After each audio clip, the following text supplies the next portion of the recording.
Meeple Nation Podcast bonus episode, Mailbag. Here we come.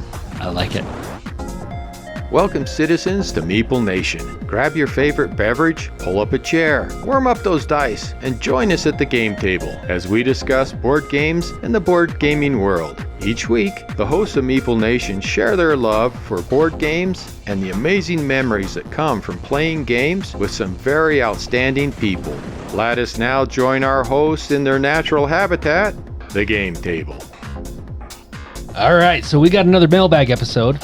This is another Salvatore question coming at us, guys.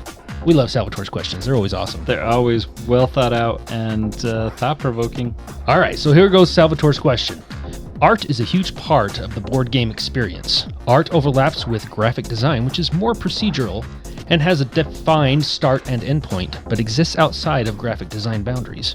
Usually, when we appreciate and evaluate art, we refer to the overall work of the artist, like Vincent Dutrait, Beth Sobel, or Ryan Lockett. Other times, we evaluate the whole sum of the art in a particular game, which can be the collective art in the deck of cards or the average artistic detail in a set of miniatures.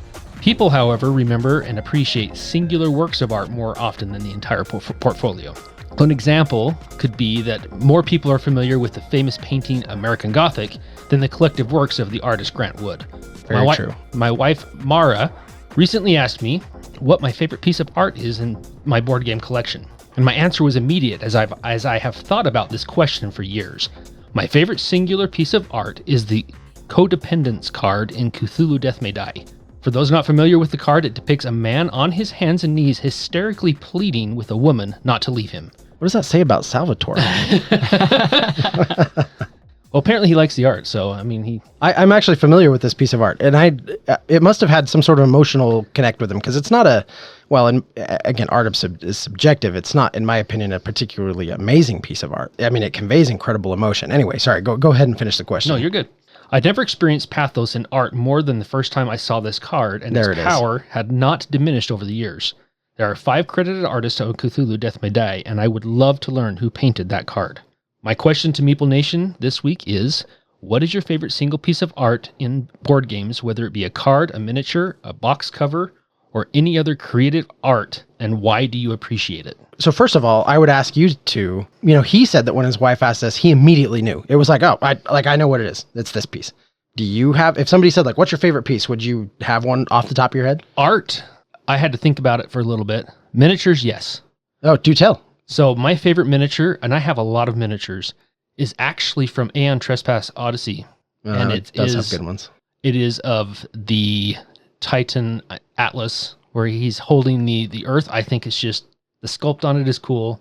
The miniature is just, it's just so cool. And as soon as I saw it, I'm like, that thing is amazing. And it's not the biggest, coolest miniature. I mean, as far as they have some pretty epic miniatures in that game, and a lot of the games I have, like Aetherfields, right? The miniatures in that game are beautiful. Good. They are so good. But there's something about that miniature that just, I think it's awesome. It's the holding the weight of the world on your back. It's just cool. Yeah. No, that's awesome. Nathan, would you have one right off the top of your head ready to go? I did not. I still don't. Interesting. Yeah. All right. And that's not to say that I'm not impacted by art, because I'm very much a very visual, art-driven person. And I think more times than not, when art is really bad, that probably sticks out to me more than something that's amazing. But there's tons of opportunities where art has been amazing. And as a recovering comic book collector, art has always kind of driven me. And the first thing I thought of was a comic book cover. And there was, I can't even remember which issue it is, but there's an issue of The Incredible Hulk that is done as a mock-up of where the Stranger Things, where the Wild Things are. And so it has like Gray Hulk, Green Hulk, and little Bruce Banner walking behind him. The Hulk wasn't a comic that I picked up or read very much of, only when it crossed over into my Spider-Man or my X-Men lines. I was in the store and I saw that in the wall, and I'm like, I'm going to buy that just for this cover. No, interesting. Sorry, and I don't mean to but that's phenomenal, or that's really interesting to me, because that is what comic books do. I mean, every issue has multiple covers, because that's what a lot of people do. They love the covers and they collect just for the cover. So art obviously has that draw and that like, well, I'm just going to buy this because of what's on the cover.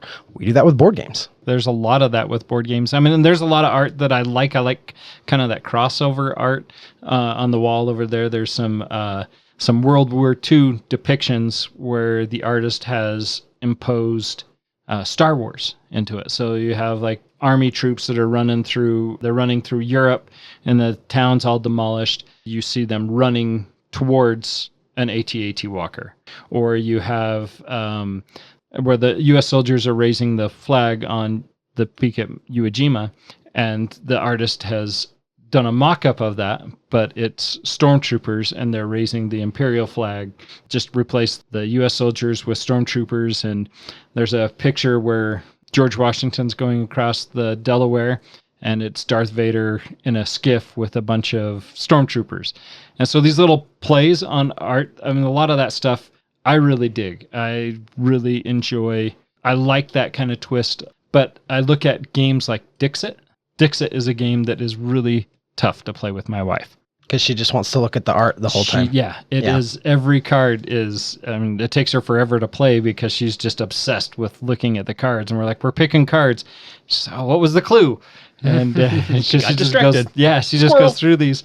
And she likes those so much that she had a card that was particularly her favorite. And I even made it into a shirt for her. And she has since, in the move, how we lost the shirt. And now I don't even have the card that I found it in your copy. Oh, did you? Andy. Maybe if you're good, you can borrow it and make another shirt. Maybe. Behave yourself. Yeah, I would. Cheryl would really like that because she really did love this picture. But art is phenomenal. All right, art is everything. I mean, the reason you pick up a game is because of the art. In large part. Yeah. For sure. I think that's definitely true. That box art draws you in, or it can turn you completely off. When I read through Salvatore's question, the first thing that came to my mind is I love the art that Fantasy Flight games has. I think of Twilight Imperium, and what drew me into that game were the Emirates of Hakan, so the lion people, and then the aliens. I can't remember their name with the tech, the aliens that focus on technology, the green guys. I wish I could remember it's been too long since I played the game. But that artwork is the reason why I bought the box. Yeah. And it was my favorite game for years. I still, whenever I've played the game, I've never bought the newer expansion or the newer edition of it. But every time I walk past that game on the game shelf, I have to pick it up and look at it. Because the art's just amazing. Yeah. When I knew we were going to be talking about this question, I walked into the living room. My wife, my two boys were there, and I just said, hey, if I asked you what your favorite piece of art was from the game room, what would it be? And it was interesting because, my boys had to think about it, but Lydia almost immediately was like, oh, Wingspan, for sure. And now she's a big birder, so that makes a lot of sense. And the illustrations in Wingspan really are phenomenal. It's excellent artwork. But it was, no hesitation at all. It was Wingspan. And then she talked about Canvas, which doesn't necessarily have like the most amazing art, but you're creating art pieces in that, which has its own draw. And then I was surprised because she said, the next one that came to her mind, she said, I actually really like that little card game, High Society. It's a little Reiner Knizia card game. The game's fine. It's okay. But the art, it has this very, she's an artist and she called it by the proper name, and I don't remember the style, but it has a very distinctive style, and she just loved it. Like when she saw it, she was like, oh, I love this art. This is fantastic. And it really is great art. Not only does it draw us in, but it also kind of leaves a lasting impression. Now, if somebody... much like Salvatore said with his card, yeah. Yeah, definitely. If someone were to ask me my favorite piece is from Etherfields. Now, the minis are amazing, incredible. They are. But the art in that game is also just incredible. And there's almost, it's almost hard to pick, but there is one card in there in particular. It's the Final Argument card, and it just has this very about business woman on it, and she's got her hand out and she's holding kind of a flaming dagger that's got a bunch of fire and flame and stuff all around it, and the art in it is phenomenal. But then thematically, when you pair that art with the theme of what that card does, which is when you play that card, you can essentially convert. So the game uses connection. There's like red, yellow, and green connection. It converts red connection, which is usually like the anger or attack. You get 3 connection for every wound you've taken. You use it a lot when you're battling, especially when you're battling some of the bigger entities in that game. After you've taken some wounds and taken some licks, it's the card you throw down because it's the final argument. It's like, nope, boom. Like I'm putting my dagger down. This fight's over. We're ending it right here. When you combine the art with the name, the theme, what it does, and that was one of my favorite cards to play. I mean, I use that over and over and over with one of the characters that I played whenever I had to face up against some of the bigger entities. And it really became one of my favorite cards in the game. Again, that's where you're pairing the art with the theme and what it actually does, the experience of the art at the table as it's played. That whole emotional attachment to it is what art is really all about, right? It's the emotional attachment or the emotional reaction that the piece gives us. Yeah. And, like I said, some of the things that have affected me most about art in a game is usually when it repels me. Yes. And, I mean, like there was the Firefly Upper Deck, Firefly Legacy or Legendary Encounters or whatever. I mean, the art wasn't terrible, but no, the art was terrible. I didn't like the art at all. And it took so much away from the game for me. Yeah. I only played the game once. I was like, I can't stand this art. It's out. Yeah. And another game that really I struggle with, that a game that I really enjoy, is Ascension. Some of that art is really good in there, and some of it looks like I drew it. Yeah, you're not alone in that. I actually really like the Ascension art. I mean, it's not my favorite by a long shot, but I enjoyed it. It doesn't like, I can play it without being distracted. But you're not alone. Like, there's lots of people out there that really find that Ascension art quite jarring. Yeah. For me, it's things like Munchkin. I hate the Munchkin art. I can't stand that. Yeah. No, I'm with you there too. So, with my favorite game being Descent 2nd Edition, I was really excited when Descent Legends of the Dark came out. And I was of similar opinion of the Firefly game that you talked about from Upper Deck. I don't like the art in that game either. Much more prefer the artwork in the Descent 1st Edition, Descent 2nd Edition, Runebound. But it doesn't keep you from playing it. It doesn't, but it definitely affected the experience. It's fun to have all that artwork in front of you and be playing, and it seemed a little more cheesy. It was lackluster.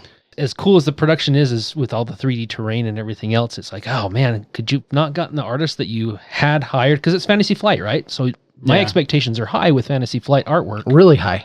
And that was a big downer for me when that artwork came in. I'm like, oh man, the art kind of sucks in this game. Yeah, the thing that frustrates me with Fantasy Flight, though, is their art is really good, but they reuse that art. They do. They do. Right. Within their universes, they do. Yeah, Yep.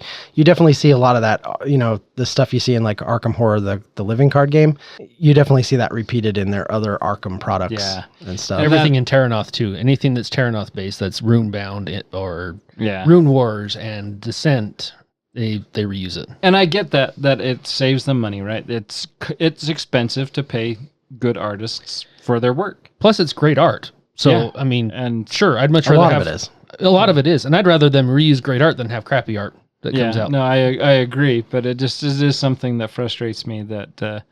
How do you guys feel about terraforming Mars and the use of common, public domain art?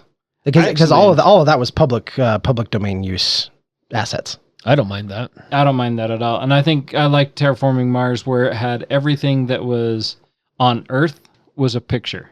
Everything that was on Mars was art.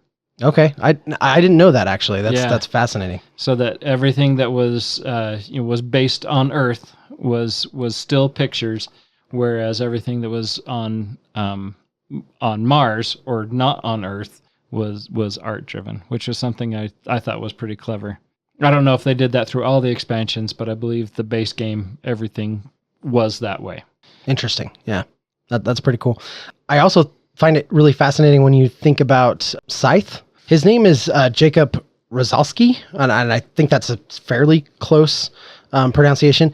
He's a fantastically talented artist, but Jamie Stegmaier created Scythe based on the world that he envisioned when he saw that art. He saw the art, and the art gave him vision for the game. Yeah. And he talks about that. And not that it determined what mechanisms and all that kind of stuff, but the world of Scythe, I don't know, 1920s Europa, that all came about because of that artist's depiction. That was all pre-existing stuff that Jamie said, okay, we got to create a game set in that universe. Yeah. Well, and a lot of that art is similar to, like I talked about my World War II crossover with Star Wars art. A lot of that Scythe art is kind of like that, where you have these beautiful scenery scenes and then you have a mech in the background. I enjoy personally that kind of... I do too. The clash between, not necessarily a clash, but that crossover between classic art and not steampunk, but futuristic. But it's kind of like what you were talking about earlier, right? Like two things that don't belong together, and then you see them together and you're like, wow, that's great. That's really cool. Yeah. Yeah. Well, and you have certain games that affect things outside of that game itself. Like you bring up Scythe. We have a Game Topper mat that is Scythe themed, right? We have a Ryan Lockett mat that is themed based on some of his games. I can't remember which game that's actually based on, but I think he just got commissioned to do the piece. I don't even know that it's from a game, but it looks like it's from any one of his games. Yeah, it's and it's so beautiful. distinct. Yeah. And you know who drew it, because his artwork is very distinct, right? Yep. You know when it's good art when it breaks its boundaries of the game that it was created for, or the games that that artwork's created for, and it goes beyond that into game mats or artwork that someone wants to hang on their wall. Or this wasn't particularly part of a game, but for Christmas one year, Doug, I got you that Cthulhu painting. That. Yeah, I love that. And totally could be artwork in a game. And yep. Art really can drive the imagination. For me, can make it a game far more immersive than art that either is lackluster or lack of art at all. Yeah. Like Web of Power, for example. Yeah, that. The game is fun, but that original version of it is just blah. Yeah, and you look at how much art has evolved in gaming. Because back in the early 2000s, 1995, 2005, 2010, it wasn't a thing. Yeah, you could get by with a very bland looking game board. Puerto Rico, yeah. Another one of those, right? But now, I mean, if you put out a game like that, if you put out a game like Web of Power in its previous form, without its updated look of Awari, that game would just crash and burn because it just doesn't have that appeal. And art goes back to everything that we do, right? I mean, I look back 2 years ago. Was it 2 years ago that our friend Monica Clark, Jim Clark's daughter, make our Meeple posters, right? And I gave everybody, that was something I was way excited. I said, okay, here's everybody's Meeple. So I have a Meeple that looks like Spider-Man. Andy, you have one that's a pirate. Doug had one that's a samurai. And I had Monica come up with background to put all those pictures on. And then I got a frame for him. It's fun to go to each of your house and to see those Meeples hung up on your wall. Yeah, that was the same year that Doug gifted us the artwork that his daughter did. Yeah. Well, every time I see that artwork, it brings so many memories. Yeah. So it's based on our D&D campaign and Pathfinder campaign, and our characters created our own religion, and it was that was the holy symbol of our religion, and it just brings back a lot of fun memories of. Well, and she's an artist, and she did such a great job. She did amazing. And I think all of us have it in the wall. In fact, it's right here behind us as we're recording. Interesting, because if we're not giving each other games for birthdays and Christmas, we default to art, which I love. Yeah. Yeah, I do. In fact, I think we all got art that year. It was and it we wasn't did. planned. So it worked out. Kind of worked out great. Yeah. Art is impactful for sure, and it definitely is impactful to our hobby. Games that do it really well overall. Are there any that immediately come to mind? Just as like, hey, this game has excellent overall art, not necessarily a particular piece. I think of Oceans. I love Oceans. I love the cover of Oceans. I love all the deep cards in Oceans. I think they're really good. Even just the regular cards. I think it's kind of an oil-based style that they use on a lot of those, like the surface cards, and then the deep cards are all kind of different. But I love Oceans for the art assets on it. Yeah, I go to Etherfields. I mean, we only played that a couple of times, so good. But that's every time playing that, remember just being awestruck and distracted from the game completely by the art on the board, the art that came out on the cards, and how that art mixed and mingled, and you wouldn't put your cards out in a straight pattern. You would have cards that would be bent in certain ways, or not bent, but rotated in certain ways to fill the board.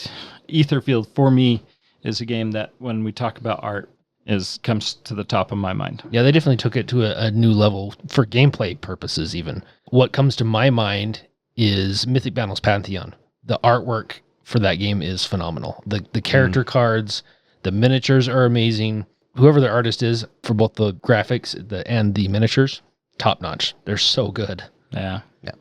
I also think outstanding art, the whole series, I'm blanking on it a little bit. It's the D&D based Call to Adventure.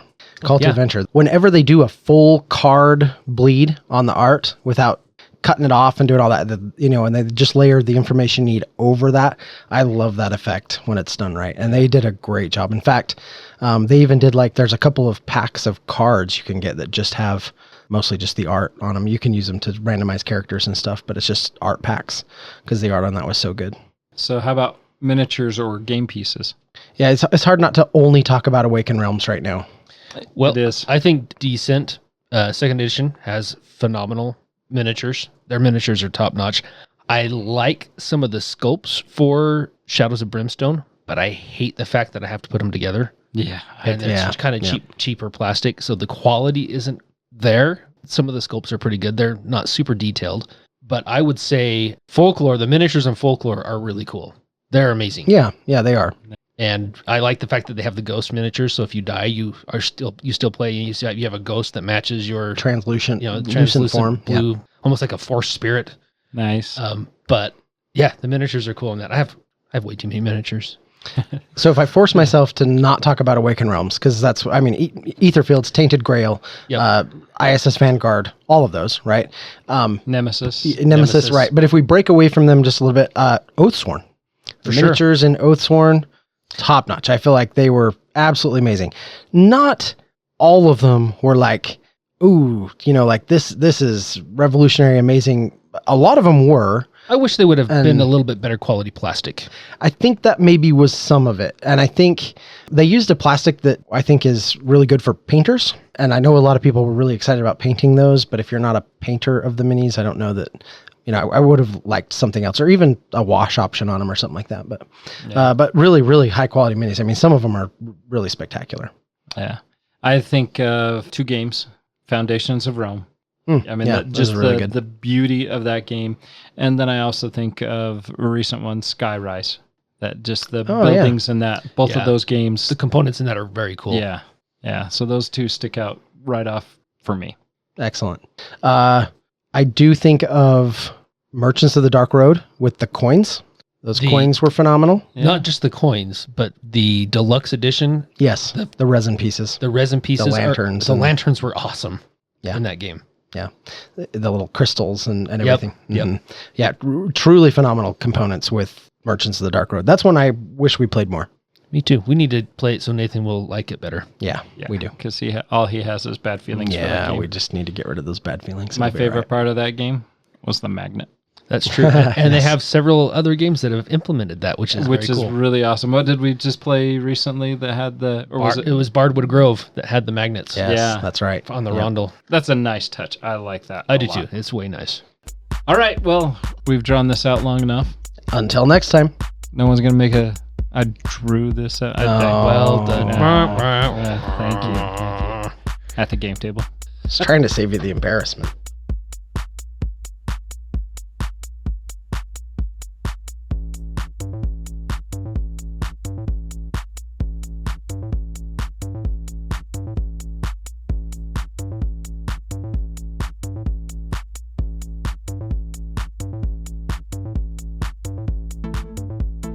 Thank you for listening and being a part of Meeple Nation.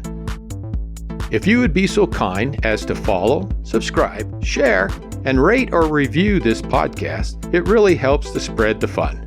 You can be more involved in supporting the podcast by joining the nation at patreon.com/MeepleNation, or you can find a link at the top of our webpage, meeplenation.com. And while you're there, Look at all our extra content. There are links to all our past episodes, a wide variety of blogs, pictures from our Instagram feed, and bios for all the hosts and our awesome bloggers. Follow us on Twitter, Instagram, and Facebook, all under Meeple Nation. If you would like to chat with the hosts or other members of the nation, you can join our Facebook group, Meeple Nation Off Air. We hope to see you again at a game night, a con, or maybe a suspense-driven evening of Werewolf. Thank you for listening and supporting Meeple Nation, and stay tuned for next week's episode. Thank you so much for listening. We very much want to thank our patrons who help keep the podcast running. I personally want to thank my co-hosts for all the help they provide with both content here on the podcast, in addition to what we have available on our website. Without them, the podcast would not happen. If you too would like to support the podcast, you can join the nation at patreon.com/Meeple_nation. Or you can find a link to Patreon at the top of our webpage, meeplenation.com. If you have any questions, comments, or games you feel should be on our radar, you can always reach us at meeplenation@gmail.com. We can't wait to hear from you. I am grateful to Doug and Andy who helped me edit episodes, and I want to thank James and Kim Clark who do the editing on our blogs and on our webpage, which can be found at meeplenation.com. We want to thank Brain Detergent for our music. If you want to find more from him, you can follow his links that can be found on our webpage, or simply search for Brain Detergent on YouTube to find more of his tracks. Thank you again for listening and being part of the Meeple Nation community.